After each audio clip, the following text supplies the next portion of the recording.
Hello, everyone, and welcome to the Jeffrey Epstein Show. I'm your host, Bobbycapucci, and this is a morning update. We have a new woman coming forward accusing Jeffrey Epstein of assaulting her. This woman says she worked for a close friend of Jeffrey Epstein's and that she was abused for over a decade by him. And this woman is represented by Lisa Bloom. And as you all know, I am not a huge fan of Lisa Bloom, but I'm also a believer in all of these women who survived Jeffrey Epstein having their moment to tell their story. And if it's Lisa Bloom who's going to facilitate that and help this young lady through, then that's fine with me. My only problem with Lisa Bloom is that she does things the right way, and she doesn't try and make this a spectacle, because this is not a spectacle, folks, okay? These are real people that have real problems after being abused for, in some cases, decades by this man. And for any lawyer in any quarter to make it about them it makes me disgusted, really, to be honest with you. And Lisa Bloom, we all know, is a publicity hound. She loves that publicity, boy, just like her old mom, just like Gloria Allred. They love the publicity. And my concern is that they love the publicity more than they care about the survivors that they're defending. But we're going to read a little bit about what happened to this young lady. We're going to read about the situation, and we're going to see where we're at. The article is from the Daily Mail, and the headline is, "Woman who worked for a close friend of Epstein sues the late pedophile's estate, claiming he sexually assaulted her on multiple occasions and threatened to hunt her down if she told anyone." Sounds about right. Sounds about right with the intimidation of him and Maxwell, the things that Maxwell would say to people as well. You know, they worked hand in hand, and I've said this from the beginning, and I'm 100% sure of it at this point, that Ghislaine Maxwell were the brains behind Jeffrey Epstein's brute, so to say, meaning Jeffrey Epstein had the proclivities before they even met, and Ghislaine Maxwell just shaped the whole situation so that Jeffrey Epstein's sick and twisted proclivities could be used to gather their information and be used as a tool in their blackmail operation. And Epstein was the vehicle, but Ghislaine Maxwell was the driver of that vehicle, in my opinion. This article was written by Leah Simpson for Daily Mail, and here we go. Another woman has accused Jeffrey Epstein of sexual assault, accusing the convicted pedophile of attacking her on multiple occasions and threatening to hunt her down and burn her if she told anyone about the abuse. This is typical for people like Epstein, but in this case we see it a lot. You know, the young girl who was willing to swim off of the island, the 15-year-old unnamed girl in the Dubin's house. We've seen this so often with Maria Farmer being held captive in the farmhouse. So this is definitely part and parcel for Jeffrey Epstein's MO. The anonymous person is the fifth Jane Doe being represented by celebrity attorney Lisa Bloom's firm in cases against the disgraced financier, pedophile, estate, and says she worked for a close friend of Epstein. Now that's interesting. I'd like to see who that close friend is. I wouldn't be surprised if it was the Dubins, to be honest with you. And do I have any evidence to back that up? No, I do not. But it seems like the Dubins were a lot closer to Jeffrey Epstein than anybody wants to let on, and there is no way I'm letting go of that thread, folks. That's a thread I'm going to keep pulling on until we get some resolution.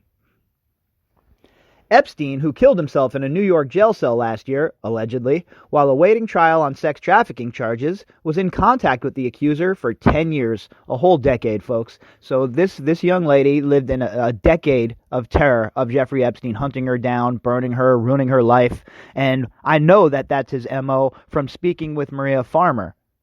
That's definitely something they did. They love to level threats at these girls. They love to exert their power over these girls. And when you're one of these girls and you walk into one of these homes and you see him on the wall with pictures of Bill Clinton, Ehud Barak, etc., well, you know that this is a powerful man. And you know that this is a man who can follow through on those threats.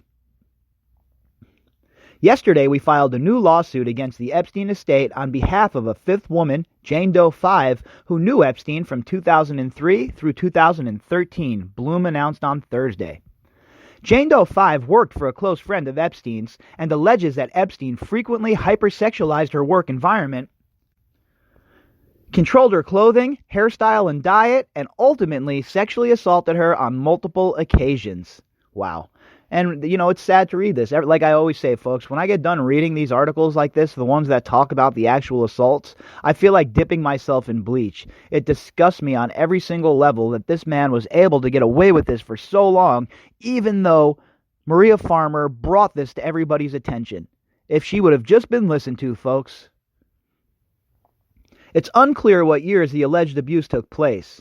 Epstein was sentenced to more than a year behind bars in 2008, but was allowed out on the day release for a substantial amount of time. Exactly. Just because he was behind bars, quote unquote, doesn't mean he wasn't still engaging in his reign of terror. We know that he was molesting girls when he was on house release. We know that. We know that Jeffrey Epstein, while he was supposedly in jail, was still engaging in his criminal enterprise and his criminal conspiracy. We know that.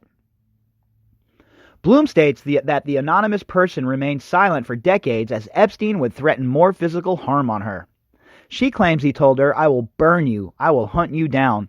And definitely, and when he says, "I will burn you," I don't know if he physically meant, "I will burn you alive," like, Trash Can Man from The Stand or anything like that. What I think that means is, I will burn you as far as your career will end. You'll never work again. You'll be persona non grata. The victim claims it was so bad that she even feared her loved ones were in danger.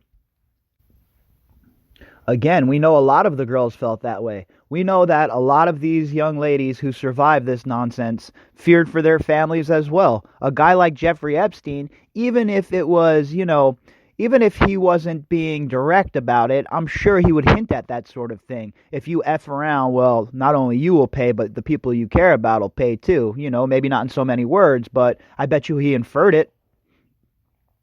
Jane Doe 5 also suffered mentally and was unable to continue life as normal due to the alleged actions of Epstein. Look, we've seen this with all of the girls pretty much. The trauma that they suffered after surviving the assaults, it's just so much to bear. And I know that they all have broad shoulders and they're all very brave and they've all come forward and done something that nobody ever thought that people would do, taking on these powerful men like this. But at some point, you have to say to yourself, when is enough for these survivors? When is it time for people to step in and take a little bit of that weight, to carry a little bit of that burden for them? Because they've been going through this for decades, folks, being called all sorts of names: liars, drug addicts, whores, hookers, you name it. They've been labeled it by people like I Kept My Underpants On Dershowitz. And it's truly disheartening to see the tactics that they use, and then to see the suffering that the survivors have went through for years and years and years. It just makes me sad, honestly. And then that sadness, though, turns into white hot rage. Jane Doe 5 alleges that she feared for her life and the lives of her friends and family, Bloom continued. She alleges that she suffered serious, debilitating psychological injuries as a result of Epstein's abuse and threats, Bloom added. A lawyer for Jeffrey Epstein's estate on Tuesday blamed the Attorney General of the U.S. Virgin Islands for its inability to begin payouts to victims of the late financier's sexual abuse. Pedophile.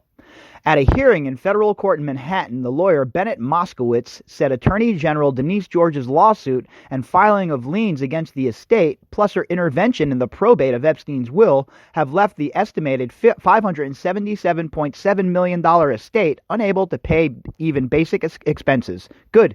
You shouldn't be paying basic anything, Mr. Moskowitz. How much are you pocketing on all of this, Mr. Moskowitz? I'm sure you're getting rich off of this, Mr. Moskowitz. Meanwhile, you guys are siphoning money off of the estate for Lord knows what, and it's coming out of the survivors' pockets, their eventual pockets. It's unacceptable. So I agree with George there. I would have froze these accounts the day Epstein was arrested. Everything would have been frozen. More than 20 Epstein accusers have filed civil lawsuits against the estate. Tuesday's hearing discussed those cases, some of which may be resolved through the compensation fund. He said that hurts Epstein's accusers, the vast majority of whom have expressed interest in participating in a fund to compensate them, and none of whom is represented by George. Well, duh. She's the Attorney General. She's not private counsel. What does that even mean, you moron? Of course none of them are represented by George. Last week, Bloom demanded that Britain's Prince Andrew be sent to the United States for questioning about his Epstein ties. Prince Andrew quit public royal duties in November amid an outcry over their friendship. Virginia Roberts says she had several sexual encounters with the prince at Epstein's behest, starting when she was 17. The FBI wants to question the prince as part of its Epstein investigation, but a U.S. prosecutor said last month that Andrew had been uncooperative. Of course he's been uncooperative. He has a lot to hide. Why would Prince Andrew step up right now and talk to anybody? We've talked about this ad nauseum at this point. Prince Andrew is as guilty as the day is long, in my opinion. The prince denies wrongdoing and claims he never met Roberts, despite appearing in a picture with her alongside Epstein's ex-girlfriend, handler, buddy, co-conspirator, Ghislaine Maxwell. Maxwell has been accused of acting as Epstein's madam. So stupid. You can't be a madam. She's not a madam. She was his co-conspirator, and she was helping assault these kids and abuse these people. That's it. That's what she is. The Thursday lawsuit was filed as it was revealed Barclays chief executive Jess Staley is being investigated in Britain over his close relationship with Epstein. He visited Epstein in Florida when he was serving a jail term for soliciting a minor for prostitution. This Jess Staley's just a hell of a guy, isn't he, folks? Again, another one of these so-called elites who sits up on his ivory tower and shouts down at the rest of us while he's breaking bread with a convicted pedophile. Take a good look at those who rule over you, folks. Take a good look at those who hold all the debt that you've accrued. Take a good look at the modern day plantation owners. Okay, that's all these people want to be. They want to run us as if we were slaves, and that's what we are with these bankers and their debt that they slop on top of us, and as if that's not good enough, miring us in debt with their predatory loans. Oh no, now they have to also hang out with pedophiles as well. Disgusting. Jess Staley's a disgusting human being. Boston-born Mr. Staley also admits taking a sailing trip with his wife Debbie to the pedophile's Caribbean hideaway in the months before he joined the London-based bank, but insists he cut all contact with him after that. Sure he did. That's what they all say. Gwendolyn Beck, Glenn Dubin, Les Wexner, you name it. It's like they all got together and they were like, all right, here's what we're going to say. Epstein also allegedly funneled dozens of wealthy clients to Mr. Staley during his time running J.P. Morgan's private bank, where customers must have assets of at least $10 million. Talk about the good old boys club, huh? Whenever you hear private bank, automatically think of money laundering, because that for me anyway, that's what I think. Because these guys involved in these private banks, they're jumping through hoops to make sure that nobody knows what kind of dough they have. They're jumping through hoops to make sure that everything's hidden. Everything's a bunch of there's so much money laundering and there's so much BS going on with these people, it's not even funny. Barclays told the London Stock Exchange that their CEO has been transparent about the pair's close but professional relationship. But Britain's Financial Conduct Authority and the Prudential Conduct Authority are investigating whether he has disclosed the full truth about his ties to the convicted sex offender after reports by Bloomberg and the New York Times last year claimed they were good friends. Yeah, they were more than good friends. You don't go on the boat with this guy if you're just a business associate, right? I could understand if you were just doing your job and your job was to manage his money and that's all you did. You guys didn't go have dinner. You didn't go to his house. You and your wife weren't on a sailboat with him. You weren't in his mansions. You weren't getting massages. I'm sure you were getting those too, weren't you, Mr. Staley?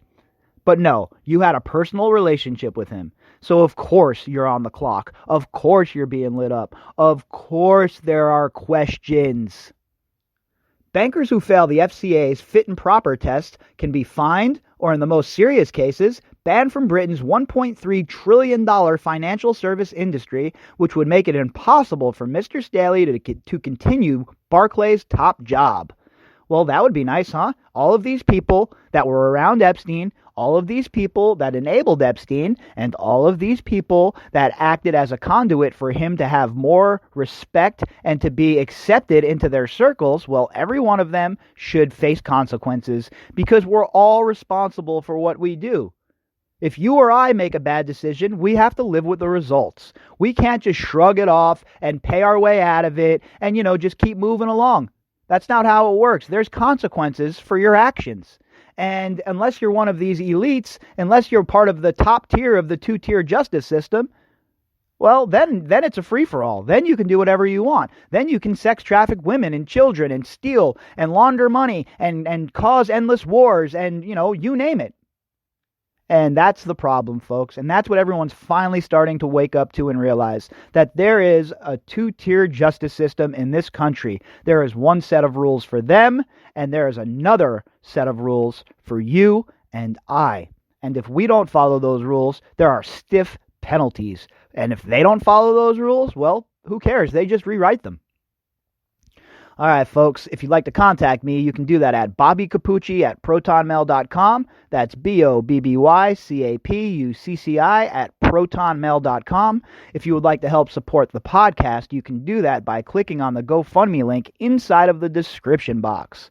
All right, folks, I'll be back later on tonight with the Daily Drop. I hope you all have a fantastic Friday, and I will talk to you later on.